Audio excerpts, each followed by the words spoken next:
ఏపీలో ఎన్నికలు సమీపిస్తున్న తరుణంలో మరోసారి ఏపీ రాజధాని అంశం తెరపైకి వచ్చింది. టీడీపీ హయాంలో ఏపీ రాజధానిగా అమరావతిని ప్రకటిస్తే ఆ తర్వాత అధికారంలోకి వచ్చిన వైసీపీ 3 రాజధానుల అంశం తెరపైకి తీసుకొచ్చి అసలు ఏపీకి రాజధాని లేకుండా చేశారు.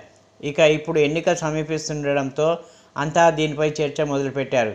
మొన్నటి వరకు ఏపీకి 3 రాజధానులు అని చెప్పిన అధికార పార్టీ ఇప్పుడు అమరావతి రాజధాని అని మంత్రి అంబటి అంటుంటే వైసీపీ సీనియర్ నేత వైవి సుబ్బారావు హైదరాబాద్ ఉమ్మడి రాజధానిగా కొనసాగించాలని డిమాండ్ చేస్తున్నారు. ఇలా ఎవరికి వారి రాజధానిపై కామెంట్ చేస్తుండడంతో ప్రజలు నవ్వుకుంటున్నారు. విశాఖలో పాలనా రాజధాని ఏర్పాటయ్యే వరకు హైదరాబాద్లోనే ఉమ్మడి రాజధాని చేయాలని సుబ్బారెడ్డి డిమాండ్ చేస్తున్నారు. కృషి చేస్తారు.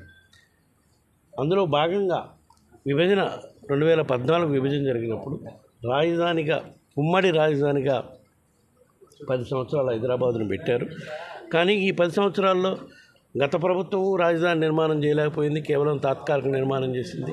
మేము మా ప్రభుత్వం వచ్చినాక గత 5 ఏళ్లలో చిత్తశుద్ధితో రాజధాని నిర్మాణం చేసే స్తోమత మనకు లేదని చెప్పి అన్ని విధాలా అభివృద్ధి చెందిన నగరం విశాఖని ఎగ్జిక్యూటివ్ క్యాపిటల్గా పరిపాలనా రాజధానిగా చేద్దామని చేస్తే కొన్ని న్యాయపరమైన ఇబ్బందులు సృష్టించారు. న్యాయపరంగా ఇబ్బందులు కూడా ఎదుర్కొంటున్నాం కూడా ఈరోజు.